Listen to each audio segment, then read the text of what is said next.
Assalamualaikum warahmatullahi wabarakatuh. Mari dimulai. Bismillahirrahmanirrahim. Marhaban bikum, nurahib bidayfina al-karim al-mufaddal. Assalamualaikum. Waalaikumsalam warahmatullahi wabarakatuh. Fadilatul Doktor wal Imam, hafizakumullah. Alhamdulillah. Tafadhal ya Syekhna. Mari tetangga. Moga. Ya, kita sapa dulu tamu kehormatan kita ya. Nurahibu awwalan bidayfina al-karim, bidayfina al-mufaddal wa al-alim al-syahir, al-alim al-kabir di Jami'atil Azhar al-Syarif wa kidha Ainus Syam wa kadzalika al-Jami'ah al-Amrikiyah fil Qahirah, al-Ustadz ad-Doktor Mustafa Dasuki Kasbah. Ahlan wa sahlan wa marhaban bikum ayyuha syekh. Ahlan bismillah. Baik, qabla an nastafida minhu al-ulum al-kathirah fima tata'allaq bil ahkam ad-diniyah wa kadzalika farubama fima tata'allaq bi ahkamil waqf. Fa minal muhim ayyuha syekh an nukhbirakum bi syai'in an hadhihi al-jilsah. Hadhihi al-jilsah jilsah ad-diniyah tu'qad usbu'iyan. Masyaallah. Kulla yaumil ahad. Wal hudur hawalai 10,000. Kulla yaumil ahad. Wa hum ya'tuna laisa faqat min Solo, lakin min jami'il muhafadah al-mawjudah fi baladna al-mahbub wa Indonesia. Min kulli fajjin 'amiq. Aywa, min kulli fajjin 'amiq. Wa hadhihi al-mu'assasah فهذه المؤسسة أسست عام 72 ومنذ أول تأسيس هذه المؤسسة حتى اليوم بل إن شاء الله حتى يوم القيامة إن شاء الله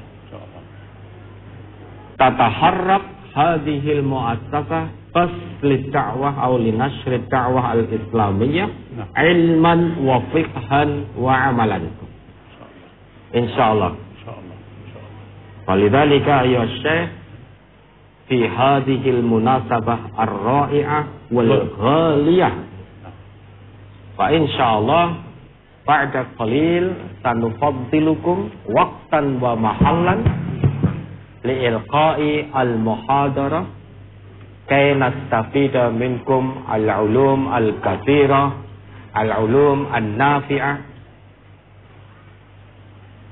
فيما تتعلق بأشياء كثيرة ولا سيما في الأحكام الدينية وما تتعلق بهذه الأحكام الدينية لأننا كلنا نعرف بأن القرآن والسنة النبوية الشريفة لا بد أن نجعلهما سبيل حياتنا إن أردنا النجاح في حياتنا الدنيوية والأخروية. إذن كل يوم الأحد نحن هنا نتدبر ونتعلم ونتعمق القرآن والسنة النبوية الشريفة. وهذه المؤسسة أيها الشيخ سميت بمجلس تفسير القرآن ولكن هذه المؤسسة لن تفسر القرآن وإنما تتعلم وتتدبر كتب التفاسير الموجودة المعتبرة في العالم الإسلامي. فلذلك في اختصار شديد أيها الشيخنا نفضلكم لتقعد هنا ثم سنستمع كل kulaimat wat taujihat wal irsyadat an-nafi'ah wal mumti'ah wal ra'i'ah fa insyaallah hadza narju wa nas'alullah ayyahfadhakumullah wa ayyajziyakumullah jazaa hasanan bal ahsan.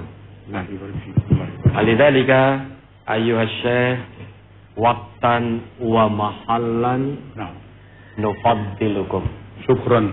Afwan. Bismillahirrahmanirrahim. Lalu samahtu ya syekhna asyarab yakni syekh atau zankabil atau al-qahwah.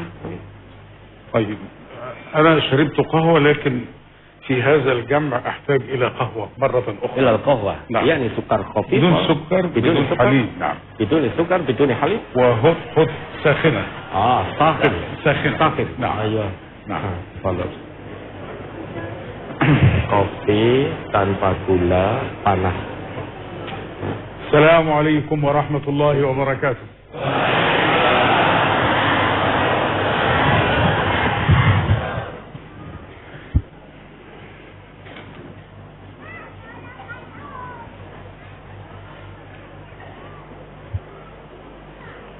قبل كلمتي أقول هيا بنا نتقدم إلى الإسلام. هيا بنا نتقدم إلى الإسلام ونعود إلى النبع الصافي كما ورد على سيدنا محمد صلى الله عليه وسلم. Sebelum beliau memulai kalimat-kalimat yang ingin disampaikan, beliau mengatakan dan mengajak kepada kita semua, marilah maju kepada Islam. Marilah berbondong-bondong masuk ke Islam. Marilah kita kembali ke sumber yang asli dan murni. المستقبل إن شاء الله للإسلام ولحضارة الإسلام ولأمة الإسلام. هذا المجلس المبارك وهذا الجمع المبارك الذي تحفه ملائكة الرحمن الذي لم أرى مثله من قبل في أي دولة من الدول الإسلامية التي زرتها. لقد زرت عشرات الدول الإسلامية وحاضرت فيها في جامعتها وفي معاهدها وفي مساجدها، لكني لأول مرة في حياتي أرى هذا الجمع المبارك الذي يقدر ب10,000 مسلم، كل واحد منهم مجاهد في سبيل الله ورفع راية التوحيد. Beliau menyampaikan bahwa majelis ini adalah masa depan Islam. Majelis ini adalah titik daripada peradaban Islam. Majelis ini adalah titik daripada kemajuan umat muslim. Karena di dalam majelis ini, di mana para malaikat senantiasa bertawaf, mengelilingi dan menaungi kita semuanya di majelis ilmu yang seperti ini, dan orangnya sangat banyak sekali, antusiasnya, serta beliau meyakini bahwa para hadirin yang ada di sini adalah orang-orang yang senantiasa berjihad di jalan Allah Subhanahu wa taala. Selain itu, beliau juga menyampaikan bahwa beliau tidak pernah menemukan majelis dengan dihadiri oleh orang sebanyak ini. Beliau sudah berjalan berkunjung ke berbagai negara, mengunjungi masjid-masjidnya, mengunjungi universitas-universitasnya, mengunjungi majelis-majelisnya, tetapi sekali lagi beliau tidak mendapatkan atau melihat satupun yang beliau kunjungi sebagaimana yang ada di dalam majelis yang kita hadiri pada pagi hari ini. هذا كان تمهيدا للحظة التي تأثرت بها بهذا الجمع. أما بداية المحاضرة فأقول الحمد لله والصلاة والسلام على سيدنا رسول الله وعلى آله وصحبه ومن اتبعهم بإحسان إلى يوم الدين. فضيلة الأخ الكريم والعالم الجليل وصاحب السلطان والنفوذ الديني في هذه البقعة الطاهرة من أرض الإسلام، الأخ الأستاذ الدكتور خالد رئيس المؤسسة، وفضيلة الشيخ الأستاذ سبراتو رئيس المعهد، الإخوة الأفاضل والأخوات الفضليات، السلام عليكم ورحمة الله وبركاته. وعليكم السلام ورحمة الله وبركاته.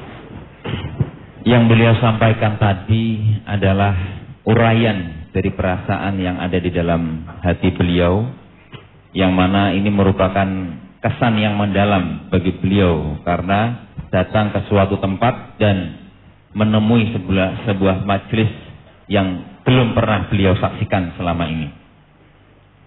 Selanjutnya di dalam pembukaannya beliau menyampaikan segala puja dan puji syukur kehadirat Allah Subhanahu wa taala yang telah memberikan kita nikmat iman, Islam serta ihsan.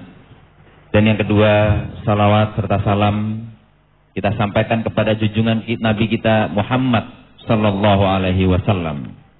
Selanjutnya, beliau memberikan penghargaan tertinggi dan penghormatan kepada Syekh Kiai Haji Khalid sebagai ketua yayasan dan pimpinan pondok Majelis Tafsir Al-Quran, dan juga Ustadz Suprapto yang menjadi pimpinan pondok di Majelis Tafsir Al-Quran.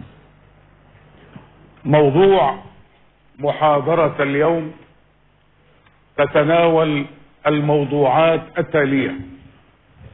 الموضوع الأول المقاصد العليا للقرآن الكريم ووسائل تحقيقها. الموضوع الثاني أحكام وضوابط الزكاة. الموضوع الثالث التطبيقات المعاصرة لمؤسسات الزكاة في العالم العربي والعالم الإسلامي. الموضوع الرابع أحكام وضوابط الوقف. الموضوع الخامس التطبيقات المعاصرة لمؤسسات الوقف في العالم العربي والعالم الإسلامي. Pada kesempatan pertemuan ini beliau ingin menyampaikan beberapa poin-poin penting di dalam pembahasan. Yang pertama adalah tujuan utama Al-Quran, dan yang kedua bagaimana cara mencapai tujuan-tujuan tersebut. Selanjutnya beliau ingin menyampaikan hukum zakat dan bagaimana penerapannya, serta implementasi zakat pada era kontemporer atau era masa kini, baik di negara-negara Arab maupun di negara-negara yang lainnya. Kemudian beliau juga ingin menyampaikan tentang hukum wakaf serta penerapannya, dan selanjutnya tentang implementasi wakaf di negara-negara Arab serta negara-negara yang lain. أما الموضوع الأول وهو يدور حول المقاصد العليا للقرآن الكريم. القرآن الكريم دستور المسلمين. القرآن الكريم كتاب الله المسطور. والكون، الأرض، السماوات، الأنفس تسمى كتاب الله المنظور. وفي كتاب الله المسطور وهو القرآن الكريم الذي يتكون من سور، وكل سورة تحتوي على آيات، آية من آيات الله. والكون المنظور يتكون أيضا من آيات، آية تعاقب الليل والنهار، آية دوران الأرض، آية شروق الشمس وغروبها، آية وفي أنفسكم أفلا تبصرون. الإنسان آية من آيات الله العظمى، والأرض وشروق الشمس وغروبها آية من آيات الله. أيضا اختلاف الأشكال والألوان والألسنة آية من آيات الله. Masuk di dalam pembahasan pertama, tujuan tertinggi atau tujuan utama Al-Quran. Al-Quran adalah undang-undangnya kaum muslimin. Al-Quran adalah kitab yang tertulis diturunkan oleh Allah Subhanahu wa ta'ala kepada kaum muslimin. Kitabullah. Sedangkan alam semesta itu adalah kitabullah juga, tetapi yang terlihat. Jadi ayat-ayat Allah itu ada dua. Yang pertama ayat Qur'aniyah, dan yang kedua adalah ayat kauniyah. Qur'aniyah berupa ayat-ayat yang tertulis selama ini kita baca dan kita pelajari. Adapun ayat-ayat kauniyah adalah ayat-ayat yang kita lihat, seperti bumi, kemudian matahari dengan terbit serta tenggelamnya, lalu ada lagi ayat-ayat tentang alam semesta, lalu kita melihat bagaimana diri kita sendiri, itu juga termasuk ayat, termasuk tanda-tanda dari Allah Subhanahu wa ta'ala.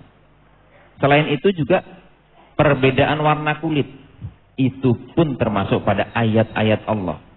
Perbedaan bahasa, perbedaan logat, dan perbedaan yang ada di setiap diri manusia dengan manusia yang lain adalah ayat-ayat Allah Subhanahu wa ta'ala. المقاصد العليا للقرآن الكريم دستور المسلمين ثلاثة مقاصد. المقصد الأول وهو التوحيد، والمقصد الثاني وهو تزكية النفس، والمقصد الثالث عمارة الأرض والكون. ووسائل تحقيق هذه المقاصد هي الإيمان بالله، والمقصد الثاني العلم النافع، والوسيلة الثانية العلم النافع، والوسيلة الثالثة العمل المتقن. Tujuan tertinggi Al-Quran adalah yang pertama tauhid, mengesahkan Allah. Yang kedua tazkiyatun nafas, mensucikan jiwa. Yang ketiga adalah memakmurkan bumi. Adapun cara-cara untuk mencapai ketiga tujuan ini, diperlukan upaya-upaya yang tidak terlepas dari tiga hal. Yang pertama adalah iman kepada Allah Subhanahu wa ta'ala secara yakin dan benar. Yang kedua adalah ilmu yang bermanfaat. Dan yang ketiga adalah amal yang sempurna. المقصد الأول وهو التوحيد، الإيمان بوحدانية الله سبحانه وتعالى. والإسلام جاء ليؤكد على التوحيد. اليهود قالوا أن الله حل في الشعب اليهودي وأصبحوا شعب الله المختار. وفي النصرانية قالوا أن الله حل في السيد المسيح فأصبح هناك الابن والآب والروح القدس. وعند بعض الطوائف الإسلامية قالوا بالإمام المعصوم الذي لا يخطئ، والعصمة لا تكون إلا للأنبياء. وعند بعض الصوفية قالوا الولي الموهوب، أي الذي رفع عنه التكليف فلا يصلي ولا يصوم، لكن الإسلام جاء ليؤكد على أن التوحيد وعدم الشرك بالله، لقوله تعالى: إن الله لا يغفر أن يشرك به ويغفر ما دون ذلك لمن يشاء. Yang pertama, beliau menjelaskan tentang tujuan awal, yaitu tauhid. Tauhid adalah keimanan kita atas keesaan Allah Subhanahu wa taala. Islam datang itu dalam rangka untuk mengesahkan Allah Subhanahu wa taala. Berbeda dengan pandangan-pandangan agama yang lain. Misalkan agama Yahudi mengatakan bahwasanya Allah atau Tuhan turun kepada para bangsa-bangsa Yahudi sehingga membuat bangsa Yahudi itu sebagai bangsa yang satu-satunya bangsa yang terpilih. Lalu Nasrani menganggap bahwasanya Tuhan itu turun kepada seseorang, Isa Al-Masih, sehingga Isa Al-Masih itu dianggap sebagai anak Tuhan. Selain itu ada lagi mazhab yang memiliki pandangan bahwa ada seseorang yang Tuhan datang kepadanya sehingga ia menjadi orang yang maksum, yang terjaga dan tidak memiliki satupun kesalahan, sehingga mereka tidak perlu untuk melaksanakan sholat, tidak perlu untuk melaksanakan zakat dan puasa dan ibadah-ibadah kepada Allah Subhanahu wa taala yang lainnya, karena menganggap bahwasanya dia sudah lebih dekat kepada Allah Subhanahu wa taala. Maka tauhid ini merupakan suatu hal yang asas dan fondasi bagi kita semuanya, yang pada intinya adalah supaya kita tidak melakukan kesyirikan kepada Allah Subhanahu wa taala dan menyembah Allah Subhanahu wa taala secara totalitas.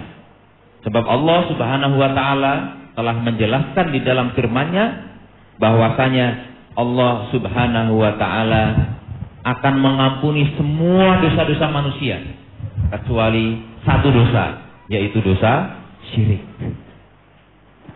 المقصد الثاني من مقاصد العليا للقرآن الكريم تزكية النفس، لقوله تعالى: ونفس وما سواها فألهمها فجورها وتقواها قد أفلح من زكاها وقد خاب من دساها. تزكية النفس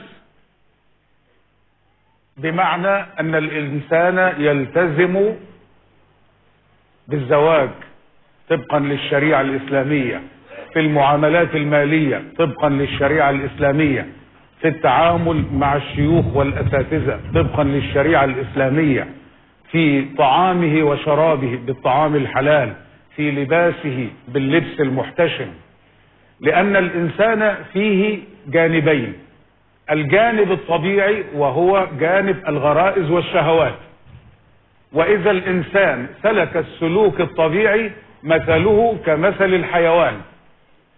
أما الجانب الشريعي أو الجانب الخلقي الذي ورد في القرآن الكريم وفي سنة المصطفى صلى الله عليه وسلم من حيث تنظيم العلاقة بين الرجل والمرأة بالزواج الحلال، تنظيم معاملة الزوج للزوجة بأن يحسن إليها وأن تطيعه وأن تحفظ على سره وأن تحافظ على ماله وأن لا يدخل البيت أحد إلا بإذنه، أيضا أنه يكسب ماله من حلال ويأكل من حلال، وأيضا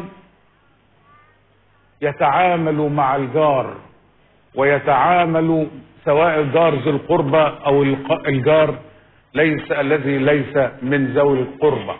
إذن الإنسان لكي يزكي نفسه الله جعل له غرائز وشهوات، وهذا هو الإنسان الطبيعي، وهناك جانب شريعي وجانب خلقي، هذا ما ورد في القرآن الكريم وفي سنة الرسول صلى الله عليه وسلم. إذا الإنسان سلك السلوك الطبيعي الغرائز والشهوات فهو أقرب للحيوان والحيوانية. أما إذا التزم بالشرائع في الزواج وفي الطلاق وفي كل المعاملات فهو يكون إنسانا مسلما ملتزما ويقوم بتزكية النفس. أما الجانب الآخر فهو أن النفس تكون فاجرة والعياذ بالله. Tujuan yang kedua dari Al-Quran itu adalah mensucikan jiwa. Sebagaimana firman Allah Subhanahu wa Ta'ala, barang siapa yang mensucikan jiwa itu, maka mereka dimasukkan ke dalam golongan orang-orang yang menang dan beruntung. Bagi orang-orang yang mensucikan jiwa, itu bisa terlihat bagaimana aspek-aspek kehidupannya. Misalkan aspek kehidupan di dalam keluarga, aspek kehidupan di dalam ekonomi, aspek kehidupan di dalam aktivitas-aktivitas kesehariannya. Manusia terbagi menjadi dua unsur. Yang pertama, unsur yang diberikan oleh Allah Subhanahu wa Ta'ala kepada kita berupa unsur alami. Manusia memiliki hawa nafsu, itu alami. Unsur yang kedua, Allah Subhanahu wa Ta'ala memberikan kepada manusia hukum-hukum syariat. Sehingga dengan hukum syariat itu kita menjalankan kebiasaan-kebiasaan yang bersandar dengan akhlak Islami. Maka seseorang apabila tidak mengambil Al-Quran sebagai pedoman syariatnya, maka kehidupannya akan hanya fokus pada kehidupan-kehidupan yang sifatnya alami dan senantiasa untuk menuruti hawa nafsunya. Apa bedanya dengan binatang jika kehidupan seperti ini? Oleh karena itu beliau menyampaikan bahwa ketika kita senantiasa mengambil pedoman dari Al-Quran Al-Karim, maka keluarga kita menjadi keluarga yang termasuk keluarga-keluarga yang suci. Kita mencari harta di dalam aspek perekonomian kita menjadi ekonomi-ekonomi yang suci di rumah kita. Aktivitas kita pun menjadi aktivitas-aktivitas yang suci. Keluarga, seorang istri ketika ditinggal oleh suami mencari nafkah, maka seorang istri akan menjaga dirinya, seorang istri akan menjaga harta suaminya, seorang istri akan menjaga kehormatan keluarganya. Adapun secara ekonomi, ketika kita mencari nafkah, maka saat kita mengambil pedoman daripada Al-Quran untuk mengimbangi hawa nafsu kita untuk mencari harta, maka harta yang kita cari adalah harta-harta yang halal, harta-harta yang bersih dengan proses-proses yang baik. Serta aktivitas pun juga demikian. Kita akan menggunakan pakaian-pakaian yang baik, membeli makanan-makanan yang baik, kemudian kita berakhlak dengan para sesama juga berakhlak-akhlak yang baik. المقصد الثالث من المقاصد العليا للقرآن الكريم وهو عمارة الأرض والكون، لقوله تعالى: هو أنشأكم من الأرض واستعمركم فيها. وعمارة الأرض تكون اجتماعيا بتزاوج الرجل والمرأة ثم تكوين الأسر والقبائل والمجتمعات. وعمارة الأرض تكون بعمارة المساجد وذكر الله والاعتكاف. وعمارة الأرض تكون بإصلاح الأراضي وزراعتها بالمحاصيل الأرز والذرة والفواكه وتربية الحيوانات والدواجن وغير ذلك. وعمارة الأرض تكون بإقامة المصانع والمطارات. وعمارة الأرض تكون بإقامة المستشفيات والمدارس والجامعات. Yang ketiga adalah membangun atau memakmurkan bumi. Sebagaimana Allah Subhanahu wa Ta'ala berfirman bahwa Dialah yang mengutus kita dengan memerintahkan kita untuk mengadakan kemakmuran di dalamnya, yaitu di bumi. Maka bagaimana kita memakmurkan bumi? Contoh, kita memakmurkan bumi dengan kita membangun keluarga.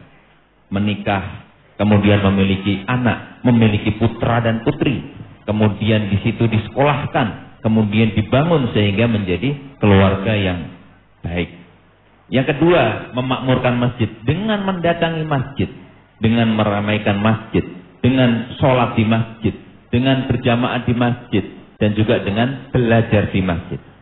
Kemudian jenis memakmurkan bumi itu juga bercocok tanam. Ada tanah, kemudian dikelola, kemudian ditanami, kemudian panen, kemudian di situ untuk menghidupi orang-orang yang ada di sekitarnya. Selanjutnya, memakmurkan bumi dengan mendirikan industri-industri, membuat pabrik, misalkan untuk keperluan-keperluan pribadi, membuat pabrik untuk kapal terbang, membuat pabrik untuk industri-industri yang lainnya. Selanjutnya, membangun sekolah juga termasuk memakmurkan bumi. Membangun rumah sakit juga termasuk memakmurkan bumi. Membangun majelis taklim itu juga termasuk memakmurkan bumi. وعمارة الأرض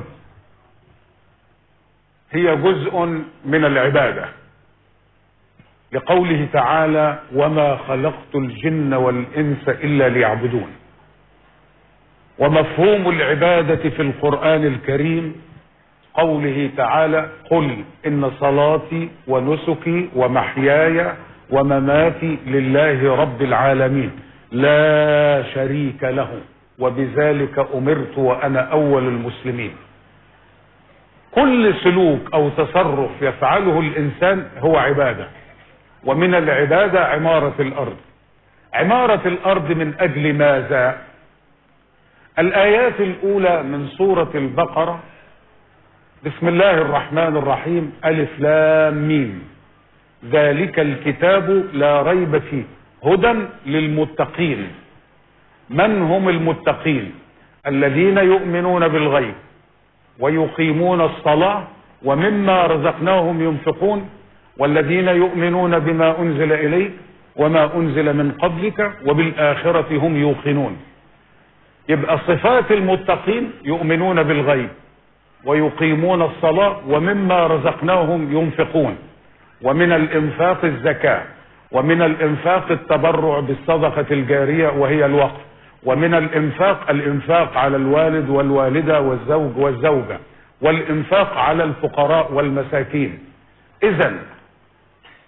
إذن الآيات الأولى من سورة البقرة تحدد لنا مجتمع المتقين. مجتمع المتقين يتسم بسمتين أو بخاصيتين أساسيتين.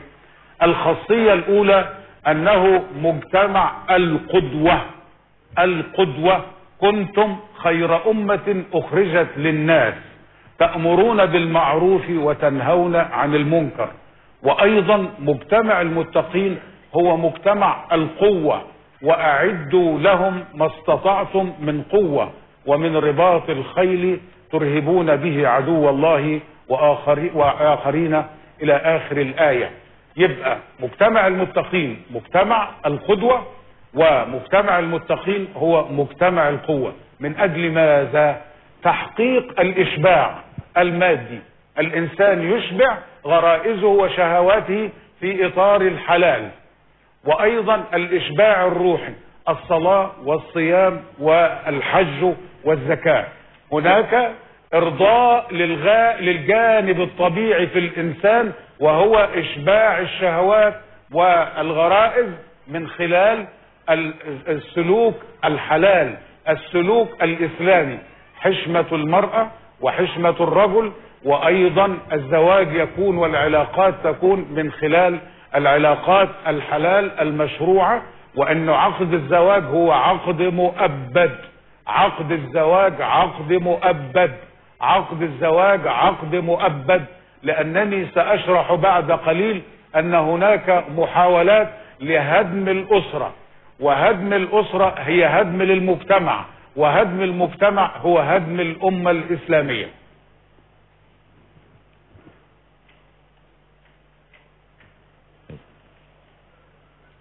Jadi tadi beliau menyampaikan tentang memakmurkan bumi. Ada kita membangun keluarga, ada membangun masjid, bercocok tanam, membangun industri dan mendirikan sekolahan, rumah sakit dan lain sebagainya. Itu termasuk ibadah. Sebagaimana perintah Allah Subhanahu wa taala kepada manusia dan jin, yang mana aku tidak akan menciptakan jin dan manusia kecuali hanya untuk beribadah. Maka pengertian ibadah itu adalah ketika kita membaca inna sholati, sesungguhnya sholatku, wa nusuki, sesungguhnya ibadahku, wa mahyaya, sesungguhnya hidupku, wa mamati, termasuk juga matiku, hanya milik Allah Subhanahu wa ta'ala. Itu pengertian ibadah. Apabila semuanya diangkat hanya diberikan kepada Allah Subhanahu wa ta'ala. Selanjutnya, setiap aktivitas yang dilakukan dalam rangka kita beribadah, baik itu pengeluaran, baik itu infak, baik itu apapun, itu ketika niatnya kepada Allah Subhanahu wa taala memiliki pahala ibadah. Sehingga sebagaimana Allah Subhanahu wa taala berfirman di dalam surat Al-Baqarah dari ayat pertama, kita diturunkan di bumi ini tidak lain supaya dipersiapkan menjadi golongan orang-orang yang bertakwa. Siapa itu orang yang bertakwa? Yaitu orang-orang yang percaya terhadap suatu hal yang gaib. Gaib itu maksudnya Allah nggak kelihatan, tapi kita percaya. Ada malaikat nggak kelihatan kita, tapi kita percaya.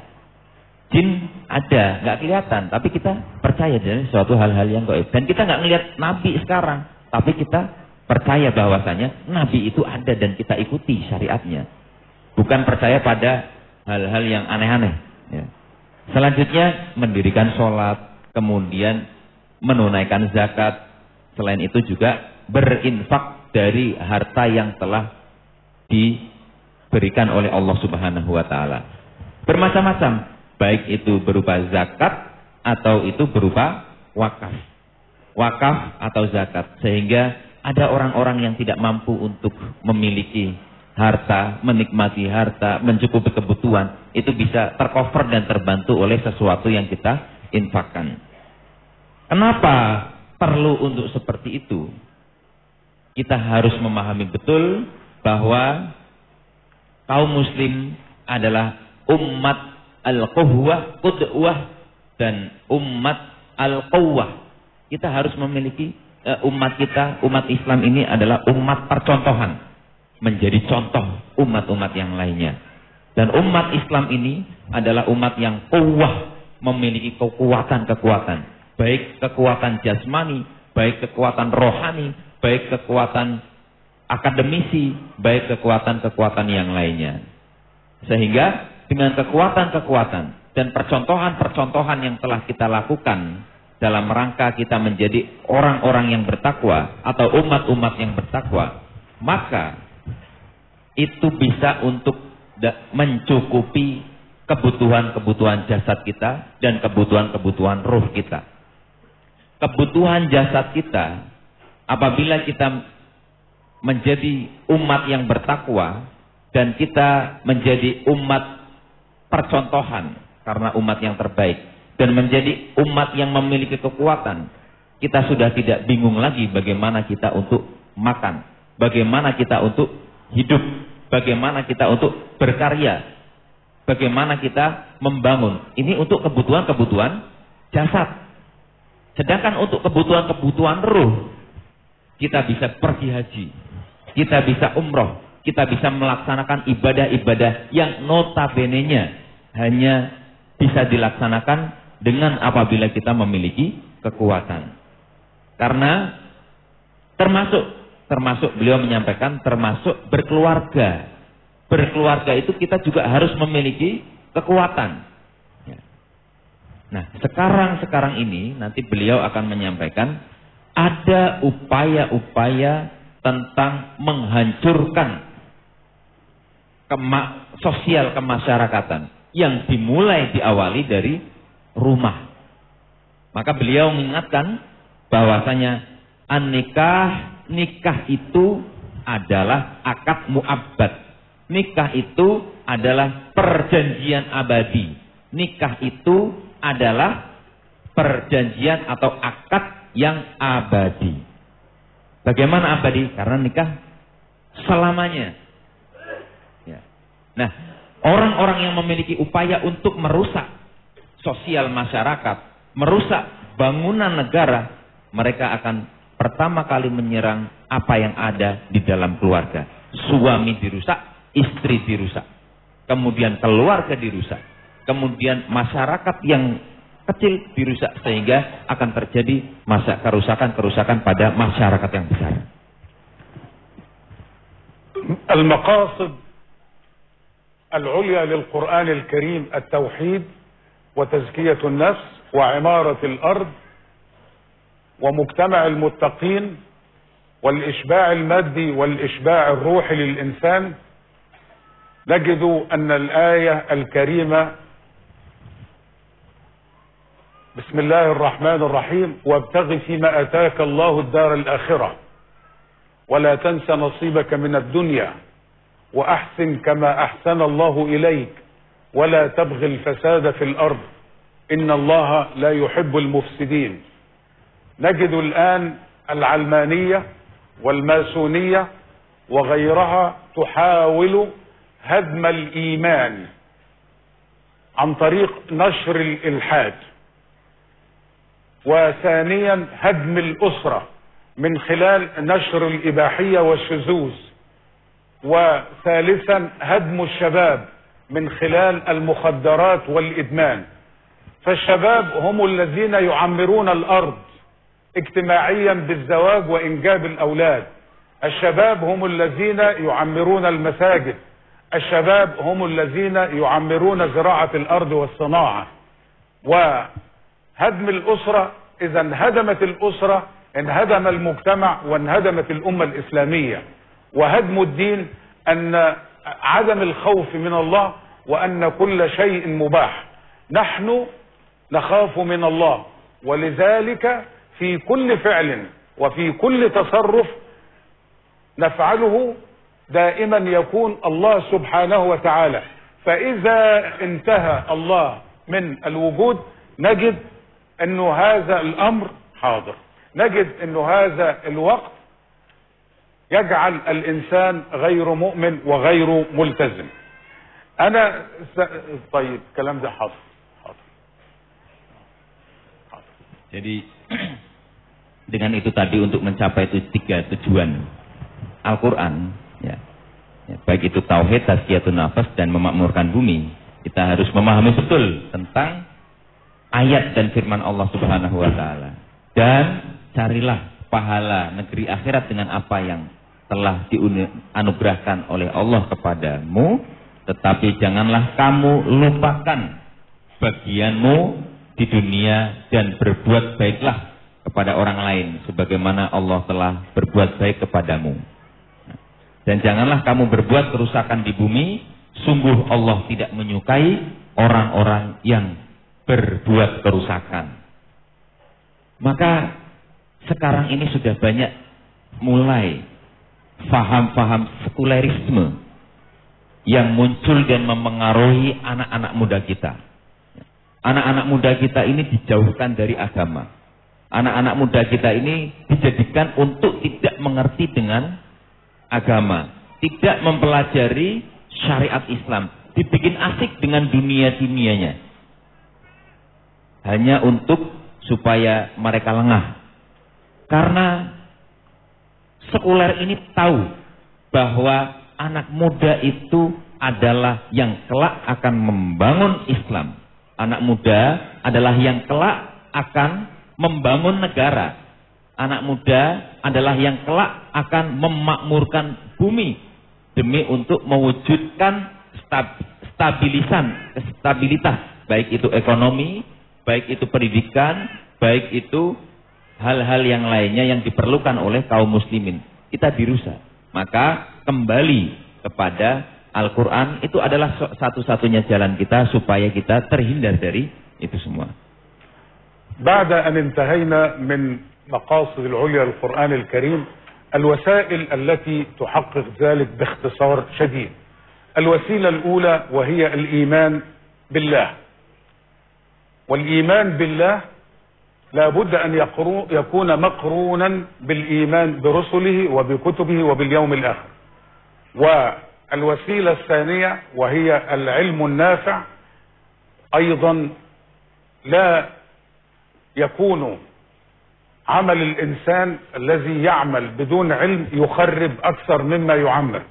فلذلك يقول الله سبحانه وتعالى في قوله تعالى وما أوتيتم من العلم إلا قليلا، ولكن يطلب منا أن نتعلم وقل رب زدني علما، ويقول لنا إنما يخشى الله من عباده العلماء، أكثر الناس خشية وخوفا هم العلماء. ويقول لنا والراسخون في العلم يقولون آمنا به كل من عند ربنا وما يذكر إلا أولو الألباب. والعلم لا بد أن يكون علما نافعا لقوله صلى الله عليه وسلم اللهم إني أعوذ بك من علم لا ينفع. أما العمل وهي الوسيلة الثالثة يقول الله سبحانه وتعالى في آيات كثيرة عن العمل وقل اعملوا فسيرى الله عملكم ورسوله والمؤمنون. العمل هنا جاء بصيغة الجمع كلنا نعمل، وأيضا بصيغة المضارع. ويحدثنا الرسول صلى الله عليه وسلم بأن العمل لا بد أن يكون عملا متقنا، إن الله يحب إذا عمل أحدكم عملا أن يتقنه. يبقى الوسائل الثلاثة لتحقيق المقاصد الإيمان بالله وبرسله وبكتبه وباليوم الآخر، ثم العلم النافع والعمل المتقن. والإيمان ما وقر في القلب وصدقه العمل. الإيمان والعلم والعمل الثلاثة هكذا متماسكة حتى يكون الإنسان في زمرة المتقين وزمرة الذين يلتزمون بشريعة الله. Untuk mencapai tujuan yang tiga itu tadi, diperlukan cara-cara. Yang pertama, cara yang harus kita miliki adalah keimanan, melekatnya keimanan di dalam diri kita. Iman itu iman kepada Allah, iman kepada Rasulnya, iman kepada malaikat, iman kepada kitab-kitab, iman kepada hari akhir dan qada dan qadar. Yang kedua adalah kita perlu memiliki ilmu. Yang jelas ilmu di sini adalah ilmu yang bermanfaat. Maka beliau menyampaikan bahwa ada orang-orang yang bekerja tetapi dia mengerjakan amalannya tanpa menggunakan ilmu, pada hakikatnya dia lebih banyak menciptakan kerusakan daripada memberikan kemaslahatan.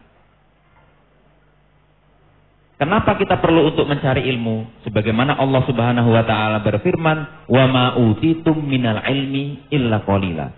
Kita itu diberi oleh Allah Subhanahu wa taala hanya sedikit daripada ilmu-ilmu yang ada. Oleh karena itu, wa qur rabbi zidni ilma. Senantiasa selain kita mencari ilmu, kita juga perlu untuk berdoa kepada Allah Subhanahu wa taala dan katakanlah, "Ya Tuhanku, berikanlah kepada hambamu ilmu-ilmu."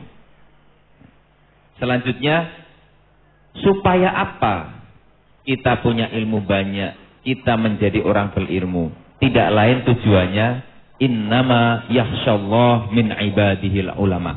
Kita menjadi orang-orang yang ulama, karena orang-orang yang takut kepada Allah Subhanahu wa taala itu adalah orang-orang yang betul-betul memiliki ilmu. Selanjutnya yang ketiga, cara yang ketiga adalah kita beramal. Sebagaimana Allah Subhanahu wa taala berfirman, "Wa qul i'malu wa sayarallahu 'amalakum war rasulu wal mu'minun." Di sini kata-kata i'malu, bekerjalah, berkaryalah, berbuatlah, itu dengan turun dengan sighah jamak. Artinya kita lebih diutamakan di dalam berkarya dan bekerja, beramal itu secara bersama-sama. Dan di sini diturunkan dengan fi'il mudhari' itu supaya di situ kontinuitas di dalam sebuah amalan kita. Sebab Allah Subhanahu wa taala meyakini mencintai orang-orang yang ketika dirinya beramal dia senantiasa menyempurnakan amalannya.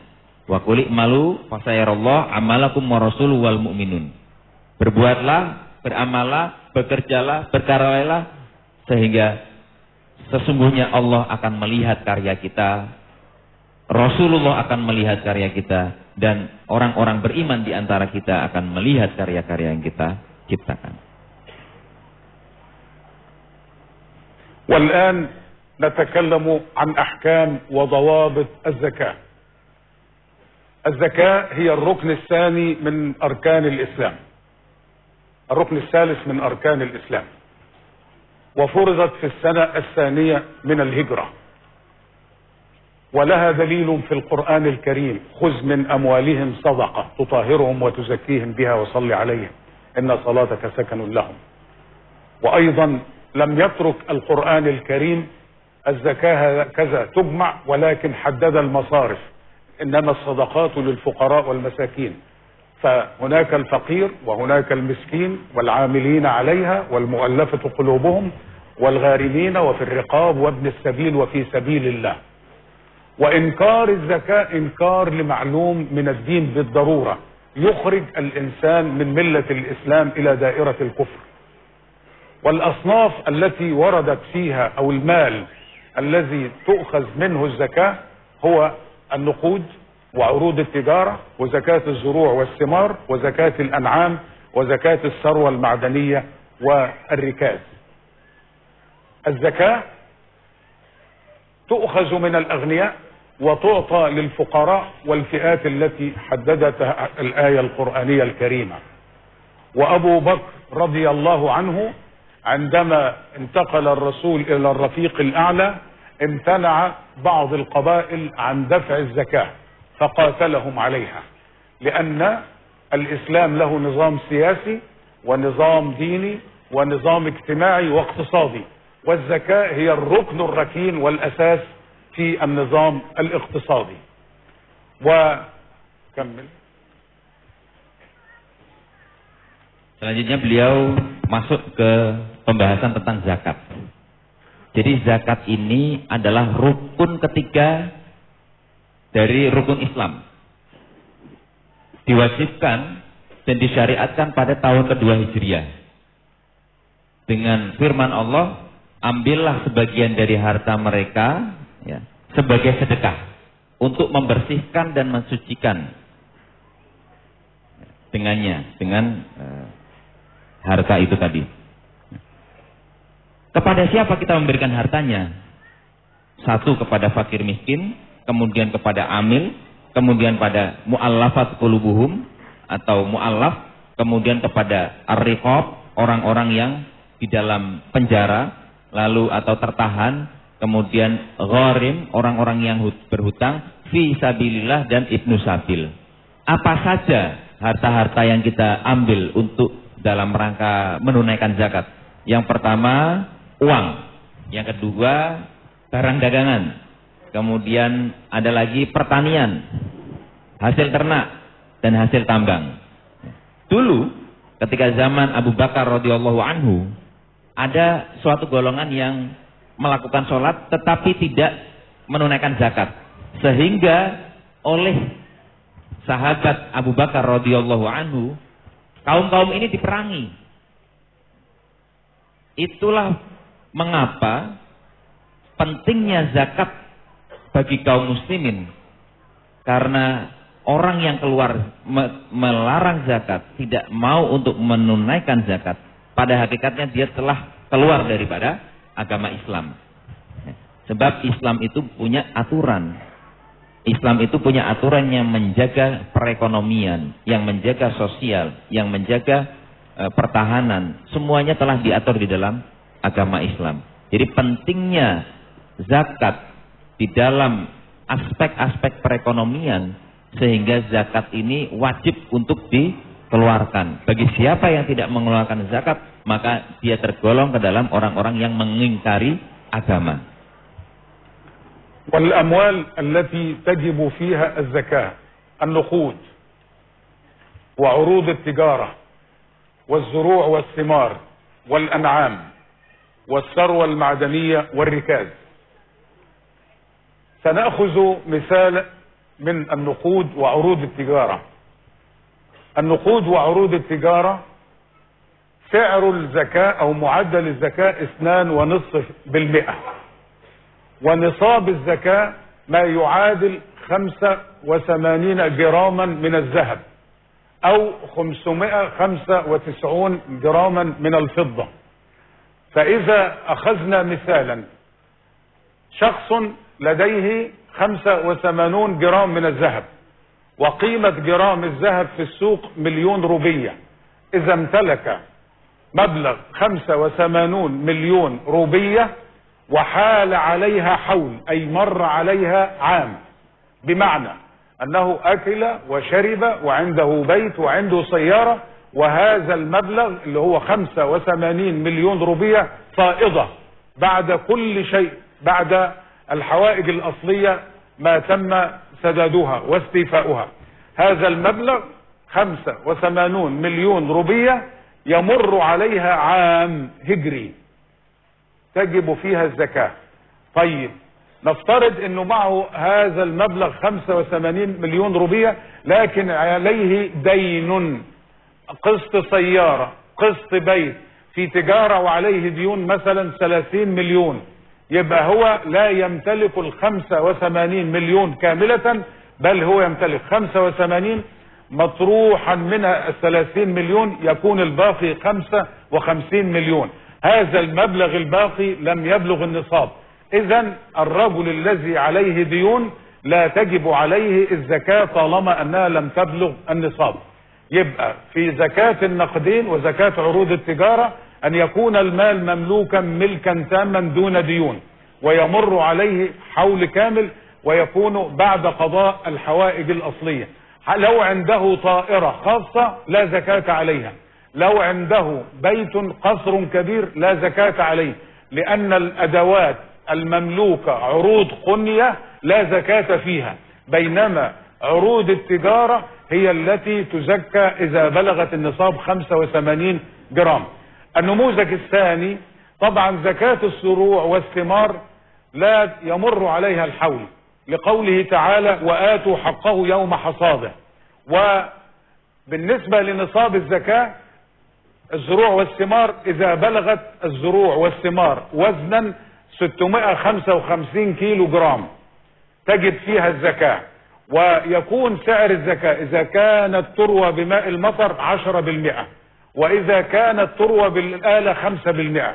إذا كانت نصف العام تروى بالمطر والنصف الآخر بالآلة يكون السعر 7.5%. ونجد أن بعض الفقهاء قال لا زكاة إلا في الأقوات الأربعة: القمح والشعير والتمر والزبيب، وهذه كانت الأقوات السائدة على عهد رسول الله صلى الله عليه وسلم. إلا أن الإمام أبو حنيفة رضي الله عنه قال كل ما يخرج من الأرض، الأرز والذرة وإلى آخره، كل هذا تخرج عنه الزكاة، ولكن تخرج منه الزكاة. أما إذا كان الأرز ينتج بكميات كبيرة فيزكى زكاة عروض التجارة. هذان نموذجان، والوقت طبعا لا يسمح بشرح الباقي، لكن زكاة النقدين لابد أن يحول الحول وسعر الزكاة 2.5%. أما زكاة الزروع والثمار فهي النصاب 655 كيلو جرام، وسعر الزكاة 10% بماء المطر وبالآلة 5%. Beliau tadi menyampaikan tentang zakat dari uang dan barang dagangan. Ada 4 syaratnya. Yang pertama adalah uang atau barang dagangan ini dimiliki secara sempurna oleh kita. Kepemilikannya adalah kepemilikan sempurna. Dan yang kedua, nisab sampai pada levelnya untuk mengeluarkan zakat. Yang ketiga, haul berjalan dalam 1 tahun hijriah. Kemudian yang keempat, sudah dipotong keperluan-keperluan yang lainnya. Nisab misalkan, kalau kita memiliki uang atau kita memiliki emas 85 gram, nisabnya 85 gram. Harga emasnya itu misal di Indonesia 1 juta. berarti kita punya uang 85 juta. 85 juta itu kalau sudah berjalan selama waktu 1 tahun, itu kita wajib untuk mengeluarkan zakat. Harus dikeluarkan zakatnya. Apabila kita memiliki utang, maka 85 itu dikurangi hutang dulu. Utang misalkan 40 juta, sisa 45 juta. Selama setahun kita hanya punya 45 juta itu, maka kita tidak diwajibkan untuk mengeluarkan zakatnya. Jadi 85 juta itu adalah nisabnya. Maka kalau lebih itu harus dipotong dulu. Dipotong untuk bayar kontrakan, dipotong untuk cicilan, dipotong untuk bayar makan dan minum, dipotong untuk pembiayaan anak-anak sekolah dan lain sebagainya. Kalau lebih, ya, kalau ada 85 juta atau lebih, atau setara harganya dengan 85 kilogram emas, maka kita wajib untuk mengeluarkan zakat senilai 2,5%. Beliau menyampaikan lagi tentang pembahasan zakatnya pertanian. Zakat pertanian itu nggak ada haulnya. Pokoknya setiap kali panen, zakat. Panen, zakat. Panen, zakat. Tetapi nisabnya seberapa? Nisabnya kalau sudah sampai pada 655 kilogram, baru dikeluarkan zakatnya setiap kali panen. Ya. Nah, ini kan ada macam-macam. Ada pertanian yang pengelolaannya tanam sekali tinggal tidur tiba-tiba panen gitu. Ada tanam terus harus diolah, harus dipupuk, harus dikeluarkan alat dan lain sebagainya. Dan ada yang campuran. Kalau hanya kita mengandalkan air hujan, maka zakatnya itu 10% setiap kali kita panen. Kalau kita tidak mengandalkan air hujan, dalam arti dikelola, dipupuk, lalu digarap dan lain sebagainya, itu 5% zakatnya.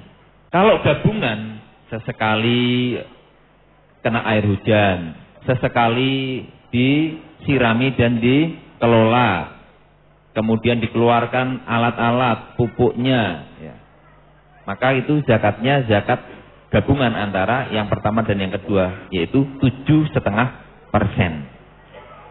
Ini karena waktunya tidak cukup, ya, maka beliau pembahasan-pembahasan yang berkaitan dengan zakat ini dibatasi, ya, sehingga setamdi ilal mawdu' al-ukhra, yani al-waqf. لا نتكلم على تطبيقات الزكاة باختصار شديد. تمام. تطبيقات الزكاة المعاصرة، نقول أن رسول الله صلى الله عليه وسلم بوصفه الإمام وبوصفه المسؤول عن الدولة كان هو الذي يقوم من خلال العاملين عليها يقوم بجمع الزكاة، واستدلوا بذلك الفقهاء والعلماء على أن الدولة هي التي تقوم بجمع الزكاة وتوزيعها.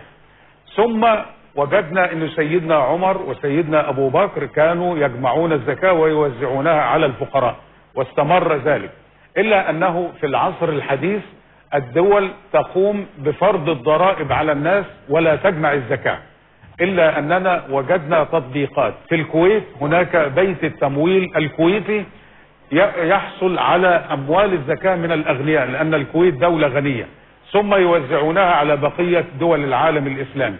في مصر هناك بنك اسمه بنك ناصر، كل من يريد أن يجمع الزكاة على مستوى القرية أو على مستوى المدينة لابد أن يأخذ تصريح من البنك بحيث تكون معروفة الإيرادات ومعروفة النفقات. في المملكة العربية السعودية هناك هيئة الزكاة والجمارك والدخل تقوم بجمع الزكاة ومقدارها 2.5% من الشركات في المملكة العربية السعودية. بعض الدول هناك كانت فيها قوانين والدولة تقوم بجمع الزكاة مثل السودان، ولكن السودان الآن فيها حرب أهلية. Jadi beliau langsung masuk kepada penerapan implementasi zakat di masa-masa sekarang. Kalau masa Rasulullah Shallallahu Alaihi Wasallam pada zaman dulu, ya, dianggap negaralah yang berperan untuk mengelola harta zakat, baik itu mengambil dan mendistribusikan harta tersebut, sebagaimana yang dilakukan oleh Rasulullah Shallallahu Alaihi Wasallam dan Sayyidina Umar radhiyallahu anhu. Ya. Kalau zaman sekarang negara tidak mengelola zakat, tapi negara mengambil pajak dari masyarakat. Ada beberapa negara-negara yang masih memperhatikan tentang zakat, ya. Baik itu mendirikan lembaga ataupun negara itu sendiri yang berperan di dalam pengelolaan zakatnya. Ya. Yang pertama Kuwait. Kuwait itu negara membentuk sebuah lembaga yang dinamakan Baitul Zakat. Ya. Dia mengambil zakat-zakat dari orang-orang yang kaya, setelah itu dibagikan kepada orang-orang yang miskin. Baik, kalau di Kuwait itu tidak ada yang miskin. Jadi pembagiannya ke negara-negara yang masih membutuhkan. Kemudian ada lagi di Mesir. Di Mesir negara mendirikan lembaga Bank Nasr Al-Ijtimai atau Bank Penolong Masyarakat. Itu dia mengelola juga, masih mengelola, ya. Masih mengelola, tetapi tidak secara full, gitu. Bahwa negara memiliki otoritas untuk pengelolaan tersebut karena sudah diwakilkan kepada lembaga yang telah didirikan itu. Lalu Saudi dan Sudan. Saudi negara mensupport para pengusaha-pengusaha untuk membayarkan zakatnya. Sementara personal yang akan membayar zakat itu diberikan kebebasan. Jadi mereka hanya mengelola zakat orang-orang yang kaya dan memiliki perusahaan-perusahaan dengan hasil yang besar. Sementara di Sudan, itu negara mendorong masyarakatnya untuk membayar zakat, baik masyarakat yang perusahaan atau masyarakat secara personal. Jadi zakatnya itu keduanya ditarik. Cuman karena sekarang ini Sudan dalam keadaan yang goncang dan banyak sekali kerusuhan, sehingga implementasi daripada syariat Islam yang dilakukan di sana itu cukup terhambat, termasuk zakat. النقطة الأخيرة في موضوع الزكاة أن الزكاة توزع على الفقراء والمساكين والعاملين عليها والغارمين وفي الرقاب، في الرقاب الأسير، وفي الرقاب أيضا الشخص المسجون ويحتاج إلى مال لدفعه لكي يخرج من السجن، هذا مستحق للزكاة. والغارمين الشخص الذي يقوم بالإصلاح بين زوج وزوجته ويدفع مبلغا من ماله الخاص، هذا غارم. لكي نشجعه الإسلام على الإصلاح ذات البين يجوز له أن يأخذ من الزكاة. بيت الزكاة وغيرها من المؤسسات تقوم بدفع منح للطلاب من إندونيسيا ومن كل دول العالم في مرحلة الليسانس والماجستير والدكتوراه، وتعاملهم تحت بند في سبيل الله. أيضا يجوز لغير المسلم أن يأخذ من الزكاة تحت بند المؤلفة قلوبهم لكي نشجعهم على الدخول في الإسلام. هل يجوز الزكاة؟ الأصل أنها توزع داخل القرية ولا تنقل إلى خارج القرية إلا إذا كان هناك فائض بعد أن يتم استكفاء الفقراء والمساكين. بعد أن يتم استكفاء الفقراء والمساكين تنقل إلى القرية المجاورة. هل يجوز أنه نعطي للشخص مثلا نشتري له بقرة أو نشتري له أي مكنة خياطة أو غير ذلك بحيث أنه هذا يكون رجل منتج ويتحول من آخذ للزكاة إلى دافع للزكاة؟ يجوز هذا. Zakat itu beliau menjelaskan lagi tentang zakat dibagikan kepada siapa saja. Fakir, miskin, amil, mu'allaf qulubuhum, wa fi riqab, gharim, fisabilin, dan ibnu sabil. Kalau fakir dan miskin itu ada perbedaan. Fakir itu dia tidak memiliki pemasukan. Adapun miskin, dia punya pemasukan tapi kurang untuk mencukupi kebutuhan sehari-hari. Lalu amil. Amil itu adalah yang mengumpulkan harta zakat lalu mendistribusikannya. Mu'allafat qulubuhum, orang-orang yang hatinya masih lemah di dalam berpihak kepada Islam, di dalam mencintai Islam. Maka boleh, misalkan ada orang yang suka menulis ya sesuatu keburukan-keburukan tentang Islam, suka menyerang Islam, suka menjelek-jelekan Islam. Itu kalau punya anak ya. Lalu anaknya masih butuh uang sekolah, dibayar pakai uang zakat, dibiayai pakai uang zakat, boleh. Sehingga orang itu tidak lagi untuk menyerang agama Islam. Nah, ini boleh. Kemudian sirikop, orang-orang yang ada di dalam penjara, untuk memudahkan kehidupan mereka dan kehidupan anak-anaknya yang ditinggal di rumah. Gharim, orang-orang yang memiliki hutang. Biasanya kalau kita punya hutang, kita dikasih zakat. Yang terjadi sekarang itu seperti itu. Tetapi beliau memberikan pandangan lain, bahwa boleh harta zakat diberikan kepada suami istri yang suka cekcok gara-gara kebutuhan keluarganya selalu kurang. Dalam arti misal suami mencari penghasilan ya, sudah dapat penghasilan ini. Setelah dia terima, balik ke rumah, sebelum pulang ke rumah transit dulu, bayar utang. Begitu sampai ke istrinya, uangnya kurang untuk kebutuhan. Boleh nggak untuk bayar zakat? Boleh nggak untuk diberi zakat? Nah, ini boleh yang seperti itu. Dalam rangka supaya tidak cekcok terus di dalam rumah. Ya. Selanjutnya fisabilillah dan ibnu sabil. Fisabilillah orang-orang yang berjihad dan orang-orang yang ibnu sabil dalam rangka mencari ilmu. الموضوع الذي يلي ذلك أحكام وضوابط الوقف. الدليل الوقف من القرآن الكريم قوله تعالى: لن تنالوا البر حتى تنفقوا مما تحبون. ومن السنة النبوية قوله صلى الله عليه وسلم: إذا مات ابن آدم انقطع عمله إلا من ثلاث: صدقة جارية أو علم ينتفع به أو ولد صالح يدعو له. الثلاثة: صدقة جارية أو علم ينتفع به أو ولد صالح يدعو له. الصدقة في القرآن الكريم هناك الزكاة بمعنى الصدقة، وصدقة الفطر بمعنى الصدقة. أما الصدقة الجارية وهي الوقف، وهناك الصدقات التي نعطيها للفقراء والمساكين.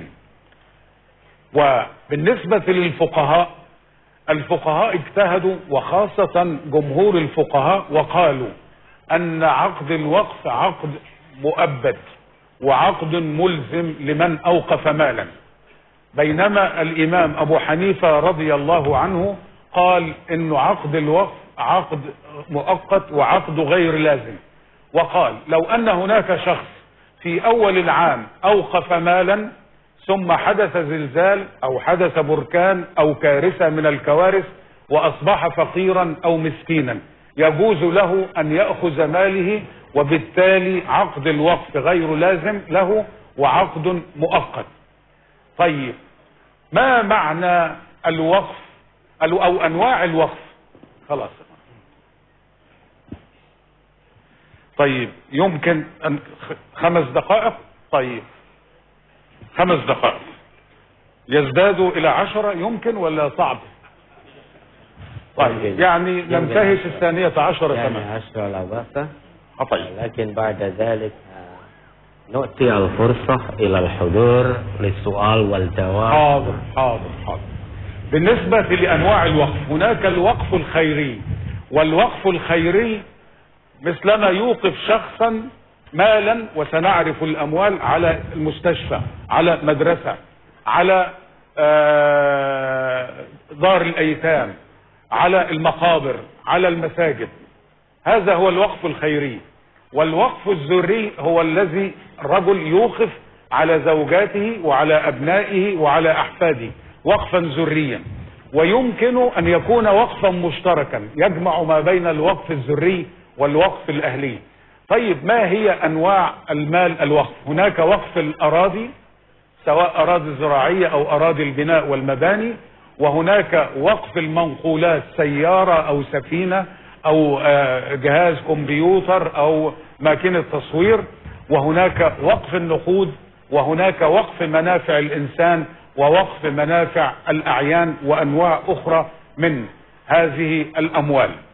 طيب، ما هي أركان عقد الوقف؟ أركان عقد الوقف 4. الركن الأول وهو الواقف، الشخص الذي يوقف المال، الذي يملك مال ويتبرع به. والركن الثاني الموقوف عليه، وهم التلاميذ أو الطلاب في معهد أو المرضى في مستشفى أو المسجد من المساجد. الركن الثالث وهو المال محل الوقف، هل المال الموقوف عقار، أراضي زراعية أم أراضي بناء أم منقولات، سيارات، سفينة، سيارة إسعاف، أم نقود. والركن الرابع والأخير وهو صيغة عقد الوقف، لابد أن يكون الوقف مكتوبا في حجة، في وثيقة، يقول أنا دكتور خالد أوقفت أرضا زراعية مساحتها 5 هكتار أو 10 هكتار، والعائد منها يوزع على طلاب معهد كذا، أو يوزع للإنفاق على نفقات مسجد كذا أو مستشفى كذا، أو يوقف سيارة إسعاف لخدمة المرضى.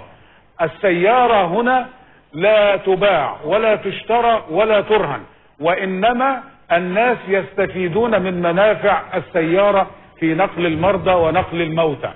منافع الإنسان، طبيب يعمل في جاكرتا ويذهب إليه المرضى، وكل مريض يدفع 500,000 روبية، فهو يأتيه في اليوم 20 مريض، يبقى 20 في 500,000 مليون روبية في جاكرتا. لكن عندما يذهب إلى قريته يخصص يوما كل أسبوع يكشف مجانا دون أي مقابل مالي على هؤلاء المرضى.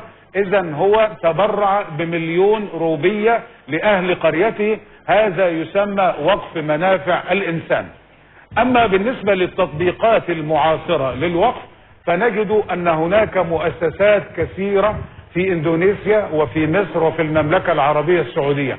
في المملكة العربية السعودية الملك عبد العزيز رحمه الله، كل الأبراج، من يذهب إلى مكة من أجل الحج والعمرة يجد أن الأبراج التي تحيط بالحرم المكي هذه أموال أوقاف، فيها محلات وفيها مولات تؤجر، والقيمة الإيجارية تنفق على الحرم المكي والنبوي. الشيخ زايد آل نهيان رئيس الإمارات أوقف $1,000,000,000 للإنفاق على المساجد والإنفاق على المستشفيات والمدارس والجامعات. والعائد لو افترضنا أن $1,000,000,000 تنتج عائد 100 مليون، 70% من هذا العائد يوزع على المستحقين، وال20% تضاف إلى $1,000,000، وال10% الباقية احتياطي طوارئ، في حدث تسونامي، حدث زلزال يكون لهذا، أو إذا كان هناك مشروع وخسر يأخذ من الطوارئ. آخر نموذج وآخر مثال من مصر، الأزهر الشريف. الأزهر الشريف أنشئ منذ 1010 واستمر طوال 1000 عام يعلم الطلاب في كل الأمة الإسلامية علوم القرآن وعلوم التفسير وعلوم الحديث وعلوم أصول الفقه وعلوم فقه الفروع وعلوم المقاصد وعلوم السياسة الشرعية إلى غير ذلك، ويعلمهم اللغة العربية والبيان والبلاغة، وأضيفت إليه كليات الطب والهندسة.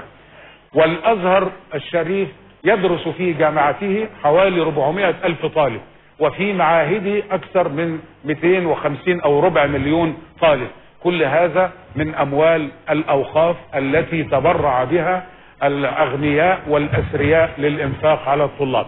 الآن في المملكة في إندونيسيا هناك مؤسسة السلام في العالمين، ويرأسها الفريق شفر الدين كامبو وهو مؤسسها. هذه المؤسسة تجمع الزكاة، وأيضا لديها تجمع الأوقاف من الأغنياء، وذهبوا إلى الجامعة الأزهر الشريف ومنحوا منحا للطلاب مقدارها 250 منحة لطلاب الماجستير وطلاب الليسانس والدكتوراه طوال فترة الدراسة. وهناك دار السلام وهناك تزكى، وهذه المؤسسة تقوم أيضا على الوقف والزكاة. فضل الوقف أفضل من فضل الزكاة، وثواب الوقف أكبر من ثواب الزكاة، لأن الزكاة ستؤديها شئت أم أبيت، بينما الوقف أنت تخرج المال عن طيب خاطر، لقوله تعالى لن تنالوا البر حتى تنفقوا مما تحبون. أقول قولي هذا وأستغفر الله لي ولكم، والسلام عليكم ورحمة الله وبركاته. وعليكم السلام. قبل 12 يا دكتور خفض، قبل 12 بدقيقتين. نعم. Jadi beliau masuk dalam pembahasan wakaf. Wakaf itu dalilnya lan tanalul birra hatta tuntiku mimma tuhibbun. Bahwa kita tidak akan mendapatkan kebajikan kecuali kita telah menginfakkan dari sebagian harta kita yang dicintai. Yang kedua, dalil wakaf ini adalah apabila seorang anak Adam atau manusia itu meninggal, maka terputuslah amalan-amalannya kecuali 3 hal. Yang pertama sedekah jariah, yang kedua adalah ilmu yang bermanfaat, dan yang ketiga adalah anak-anak yang senantiasa mendoakannya. Maka kalau dilihat dari dalil-dalil ini, zakat itu adalah sedekah, infak itu adalah sedekah. Tetapi kalau wakaf, maka wakaf itu adalah sedekah yang jariah, sedekah yang amalannya terus mengalir. Nah, sehingga ada mayoritas ulama itu mengatakan akad wakaf itu adalah akad yang lazim dan wakaf itu harus abadi akadnya. Tetapi dari Imam Abu Hanifah mengatakan bahwa akad wakaf itu nggak harus lazim, dan akad wakaf itu boleh temporer. Ya, temporer dalam arti ketika kita ingin berwakaf, silahkan dipakai barang ini sekian tahun, nanti dikembalikan. Artinya barangnya tidak dijual, tetapi manfaatnya dipergunakan. Setelah selesai sekian tahun, dikembalikan. Nah, itu yang dimaksud dengan akad temporer. Dan dari jenis peruntukan wakaf itu, wakaf ada 3 peruntukannya. Wakaf untuk khairi, yang dimaksud khairi itu adalah untuk sosial, untuk umum. Jadi manfaatnya bisa dirasakan untuk khalayak ramai. Yang kedua, wakaf al-ahli, yang peruntukan dari hasilnya itu hanya kepada keluarga saja, anak-anak, istri, dan al-aqarib atau saudara-saudara. Ada lagi yang mustarok, gabungan antara wakaf khairi dan wakaf zuri. Ini ijtihad sebagaimana tadi yang telah diambil dari Imam Abu Hanifah. Yang temporer itu, bagaimana bisa, misalkan kita ingin berwakaf. Wakaf kita adalah tanah pertanian. Silahkan dipakai tanah pertanian itu untuk aktivitas-aktivitas sosial, digunakan untuk masyarakat hasilnya. Tetapi setelah 10 tahun, karena di 10 tahun itu anak saya sudah sampai menjadi mahasiswa dan membutuhkan biaya yang banyak, sehingga wakafnya dikembalikan peruntukannya untuk anak-anak dan istri-istrinya. Ini wakaf yang mustarok. Adapun jenis barang yang diwakafkan adalah satu, bisa tanah atau al-arodi tanah dan perkebunan. Yang kedua, bisa mankulat atau harta-harta yang bisa dipindahkan, bisa mobil, motor, kemudian komputer atau kamera atau kipas angin, ya, dan lain sebagainya. Yang ketiga, uang. Yang keempat, wakaf dalam bentuk manafi' atau manfaat, baik itu barang atau itu manusia. Barang seperti apa? Kita punya ambulan atau kita punya mobil. Mobil ini silahkan digunakan atau dimanfaatkan oleh desa tertentu untuk mengantar orang-orang yang sakit. Nah, mobilnya nggak dijual, tetapi mobilnya dimanfaatkan untuk orang-orang yang memerlukan. Itu namanya manafi'ul a'yan, manfaat barang. Kalau manfaat manusia, bahasanya seperti itu, tetapi wakaf di sini ya, yang dimaksud wakaf manfaat manusia itu adalah wakaf profesi. Wakaf profesi itu misal, saya dokter, saya memiliki waktu kosong setiap hari Jumat dan Sabtu. Maka setiap hari Jumat dan Sabtu saya akan pergi ke suatu tempat terpencil, tidak ada rumah sakit dan dokter di situ, dan saya akan mengobati orang-orang yang sakit di situ tanpa harus untuk memungut bayaran. Nah, ini namanya wakaf profesi. Arsitektur misalkan. Arsitek kalau bangun masjid mau menggambar itu bisa jadi 50 juta atau bahkan lebih sampai ratusan juta.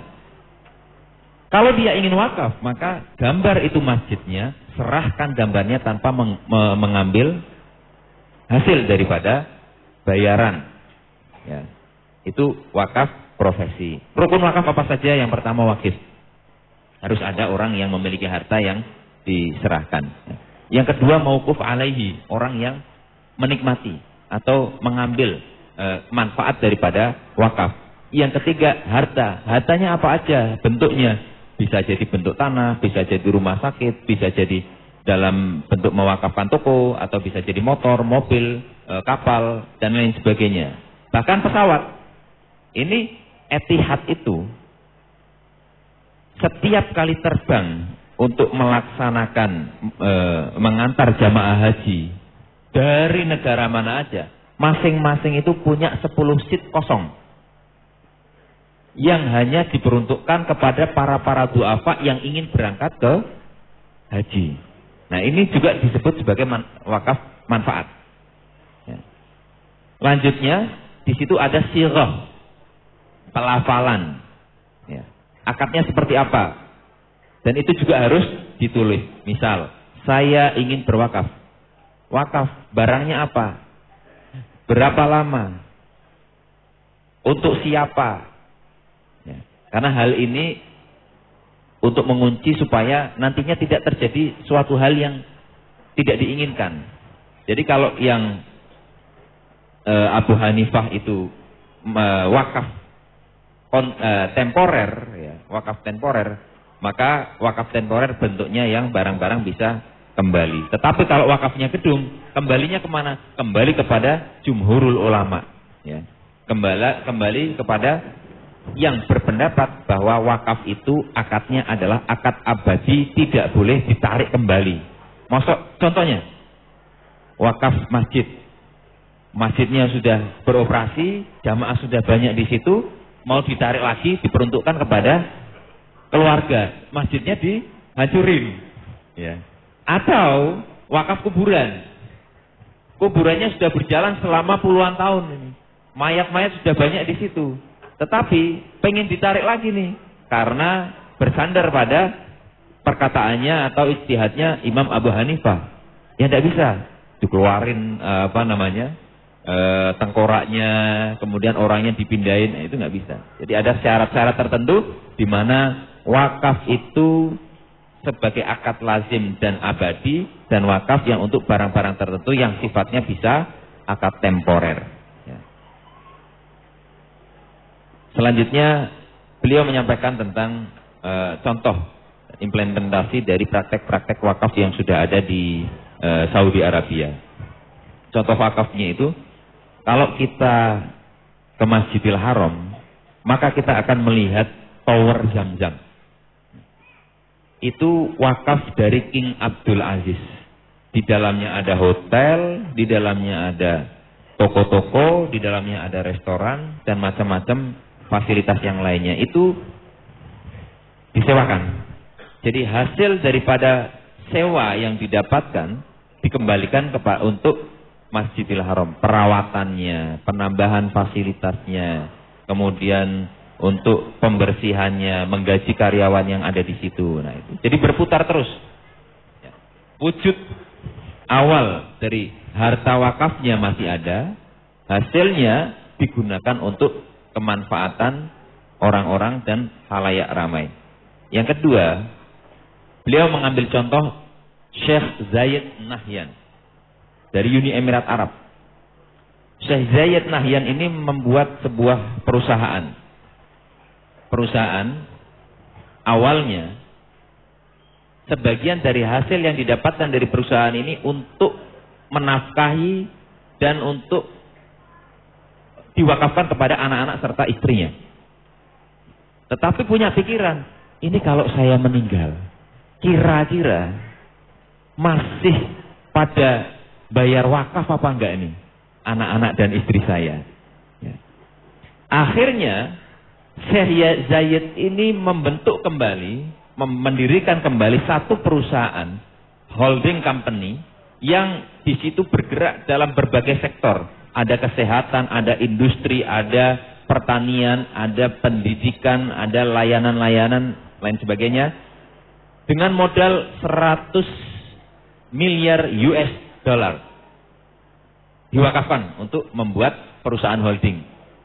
Yang hasilnya dari 100 miliar US dollar itu rata-rata per bulan dapat 10 juta US dollar.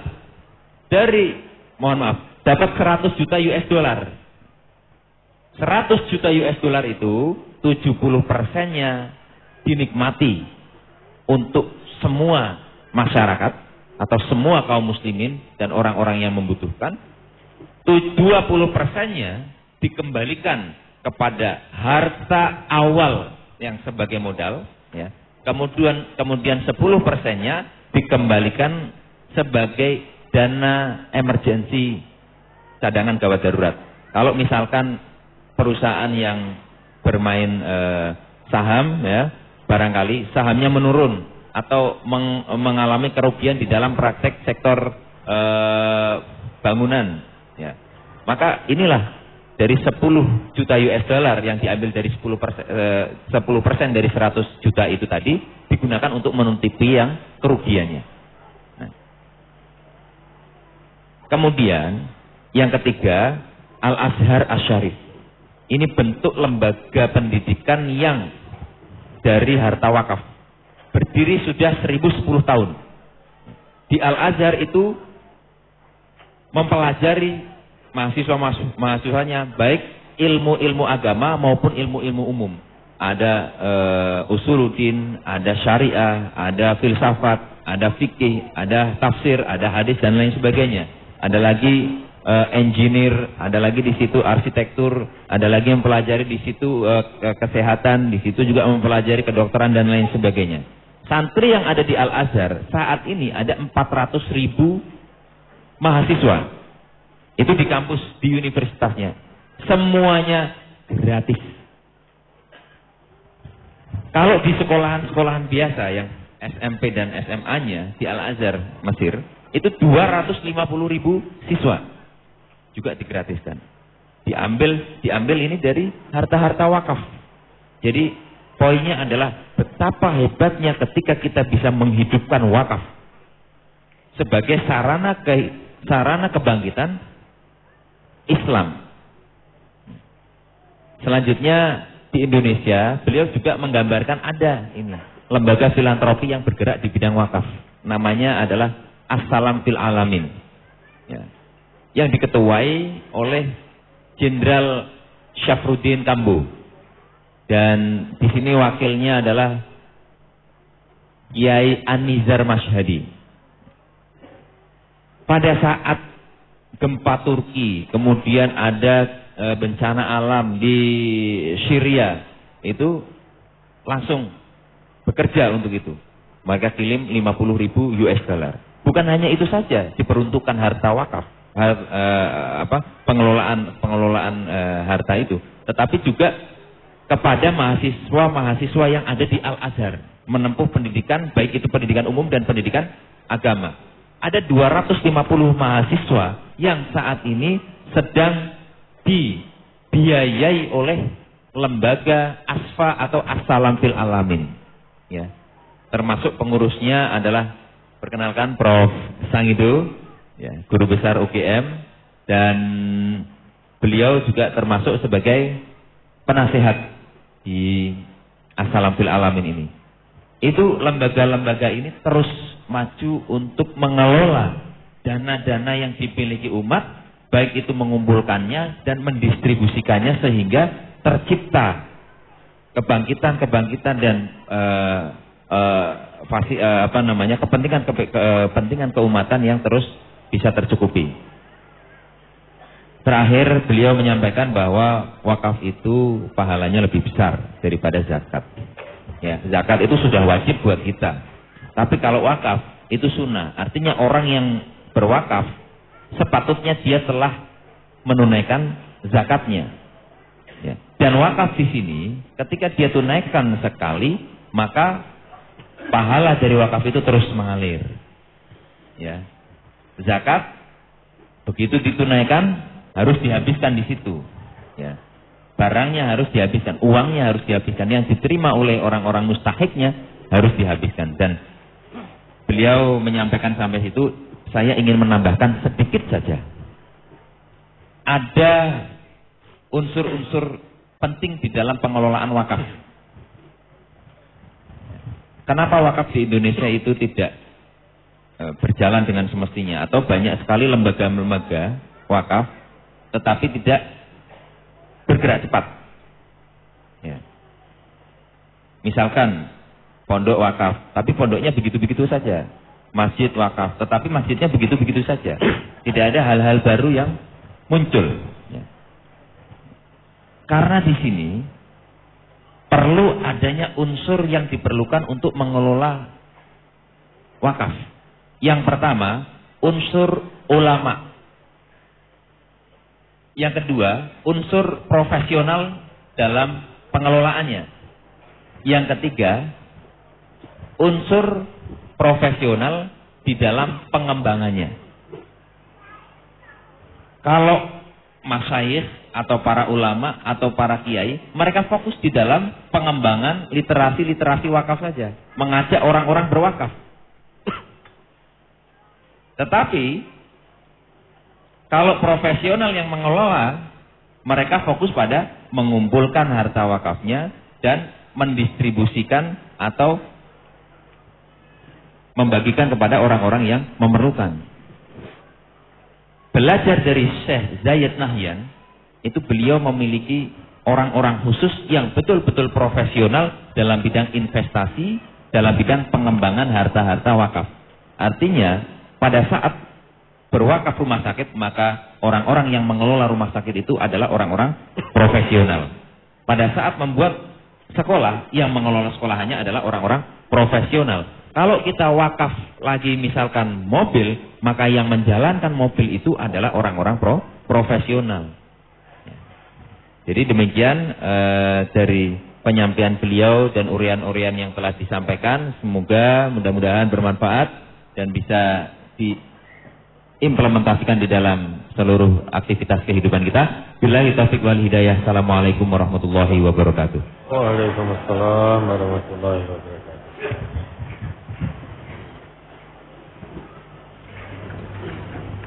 Baik, Bapak dan Ibu, tadi bisa sampaikan Ustadz Angga, di antara kita atau di bersama kita ada guru besar dari UGM. Maka kami mohon beliau memperkenalkan diri lebih lengkap. Karena beliau tadi juga menyampaikan kepada kami, beliau duduk di sini itu teringat tahun 74, 75, 76. Karena beliau waktu itu menjadi muridnya Al-Ustadz Abdullah Tufel Saputra waktu itu.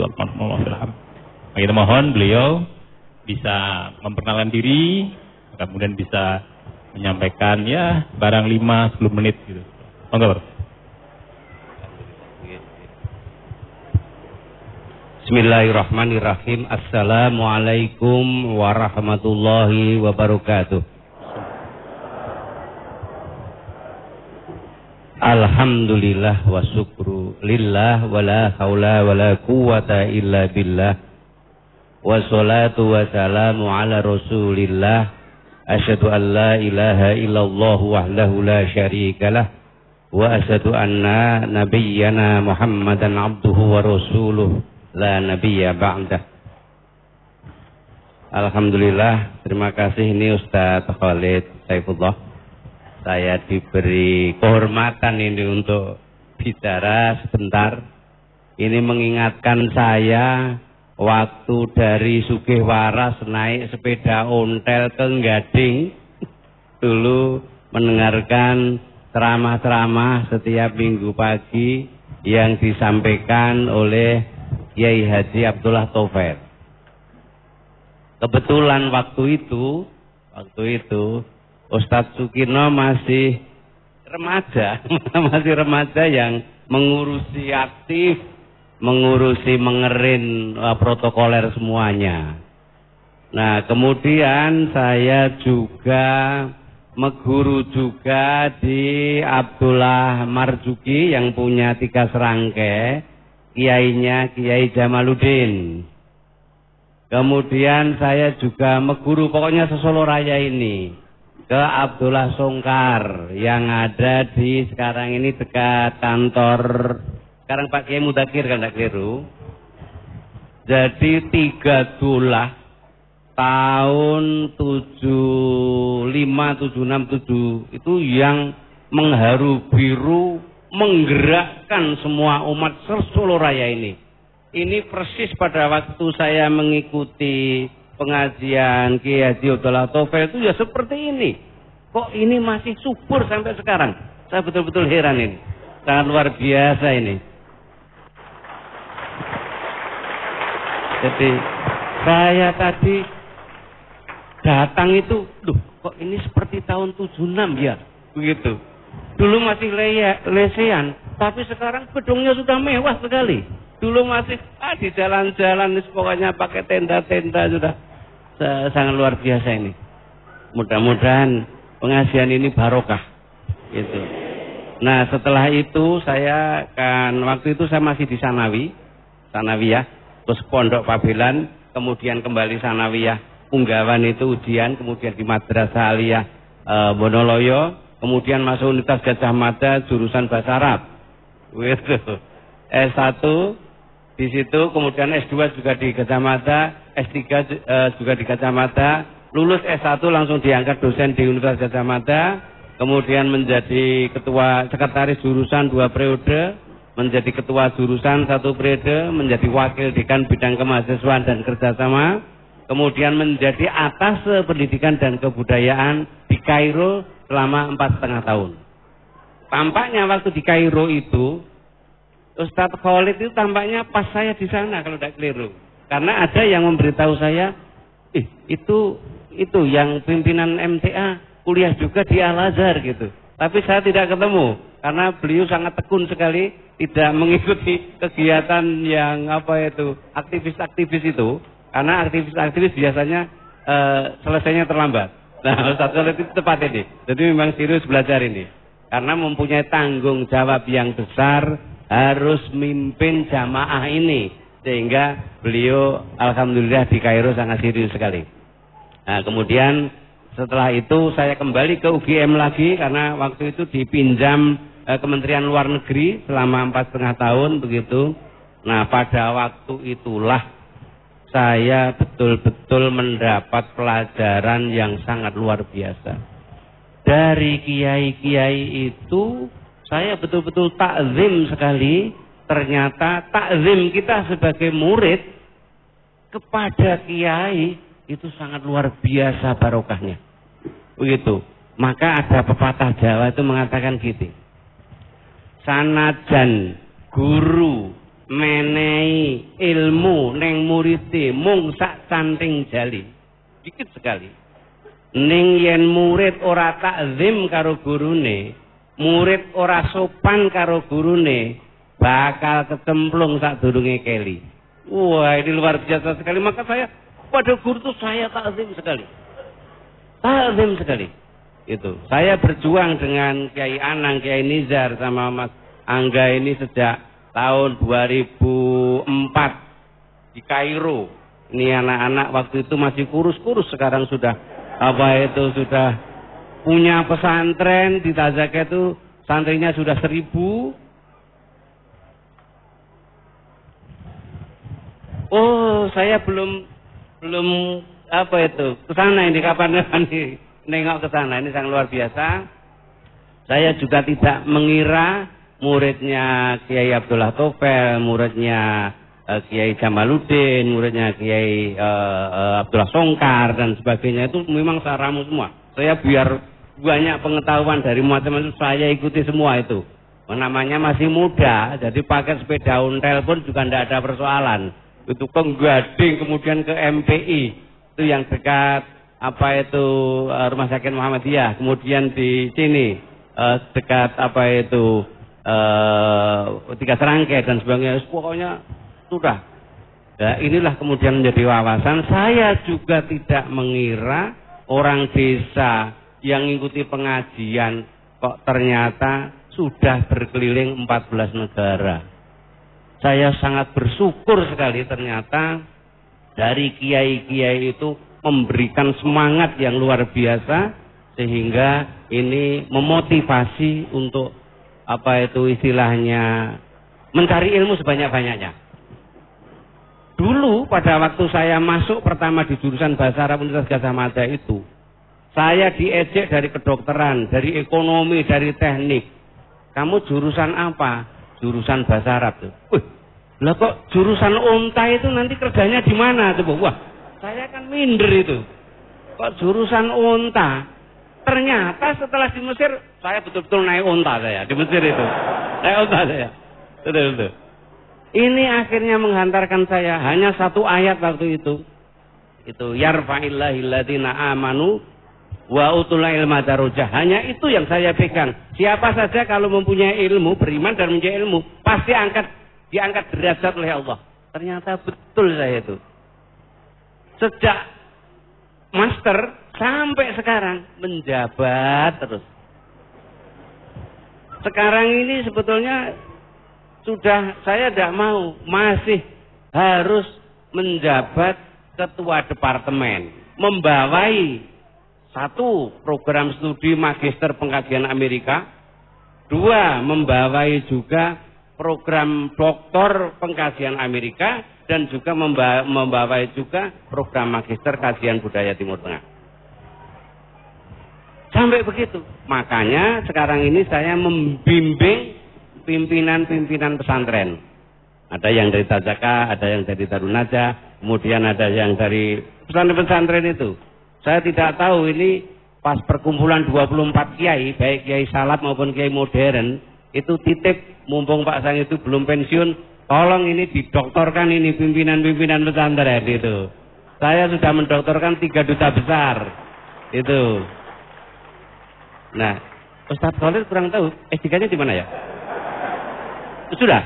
Oh, kalau begitu dulu tuh mau saya ke UGM saja begitu ya sebenarnya. Iya gitu.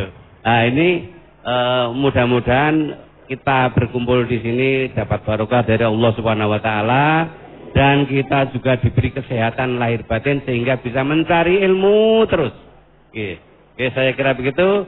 Kekurangannya mohon dimaafkan. Assalamualaikum warahmatullahi wabarakatuh. Terima kasih Prof. Sangidu, dan insya Allah ini bukan kali pertama beliau kesini dan terakhir, tapi akan dilanjutkan dengan pertemuan beliau dengan kita bersama, terutama kami betul-betul mengundang mewakili Bapak Pengasuh ke Pondok Pesantren MTA. Kita baru 5 tahun berjalan dengan program KM Murni seperti Tazaka. Kemarin Prof. Ahmad juga ke sana, Prof. Dasuki juga ke sana, Dr. Diman dengan Mas Angga, hingga kami berharap nanti bisa diakselerasi. Sebelum ditutup oleh beliau, kami mohon berkenan berfoto bersama Ustaz depan, hingga mohon Prof. Dasuki juga bisa diarah, kemudian Al-Ustaz dan Prof. Sangidu. Bersama. Nah, setelah ini baru ditutup oleh beliau.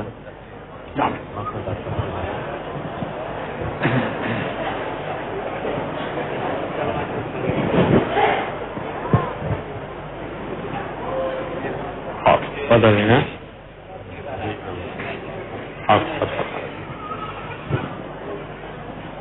Mana? Nah.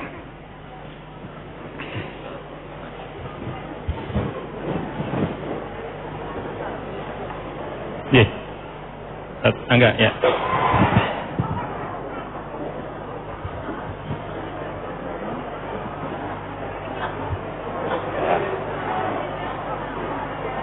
Baik.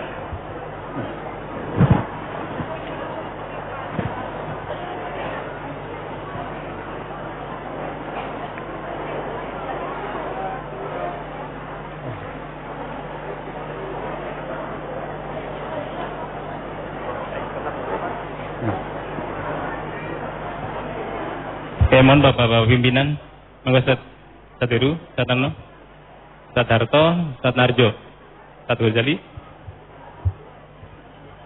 Ada majelis Tubda. Oke, sudah cukupnya, agak geser Ustaz. Di utara juga bisa Ustaz Harto. Kemudian agak melengkung sedikit, nggak apa-apa. Ya. مجلس مبارك نعم. وإن شاء الله المستقبل للإسلام يعني. نعم. وهذا المجلس تحفه ملائكة الرحمن، تتنزل الرحمات والبركات عليه، على من يتحدث وعلى من يستمع.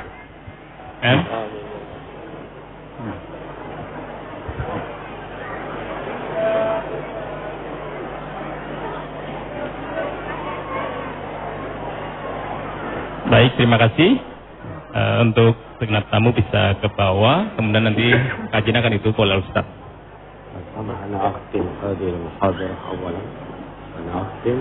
تفضل.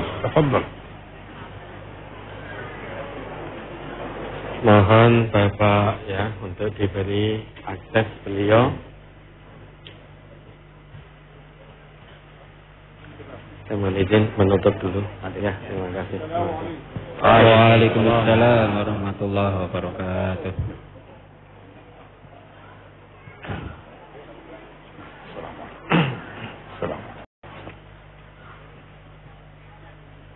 Ya, nashkurullah ala hadhihi al-muhadarah an-nadirah an-nafi'ah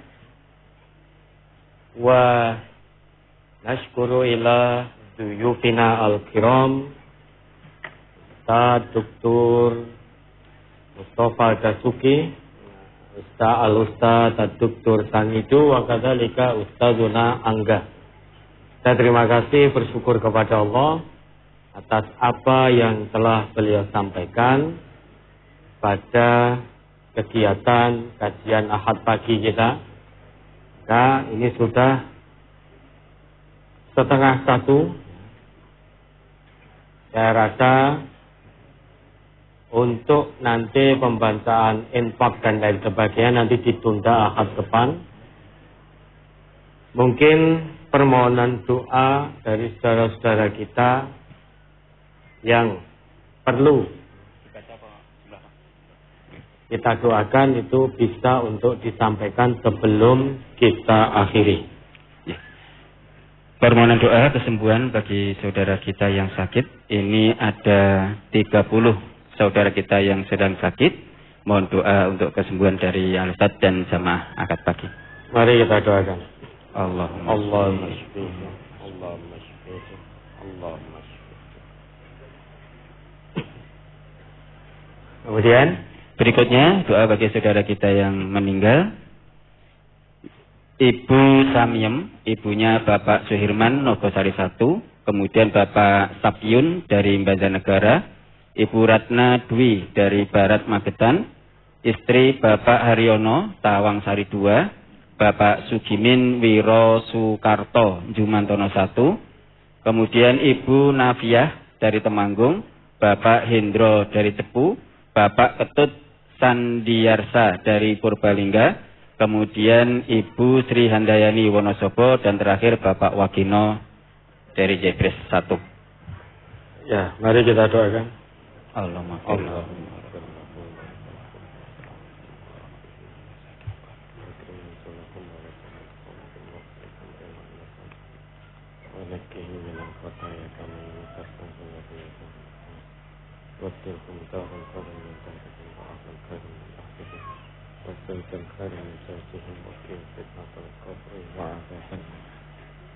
Sudah?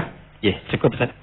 Baik Bapak Ibu, mudah-mudahan apa yang kita lakukan hari ini sejak pagi hari sampai siang hari ini benar-benar diridhai oleh Allah. Amin. Sehingga lelah kita dari pagi sampai siang ini benar-benar lillah di sisi Allah Subhanahu wa taala. Kurang lebihnya mohon dimaafkan. Salam untuk keluarga di rumah masing-masing. Mari kita akhiri. Alhamdulillahirabbil alamin.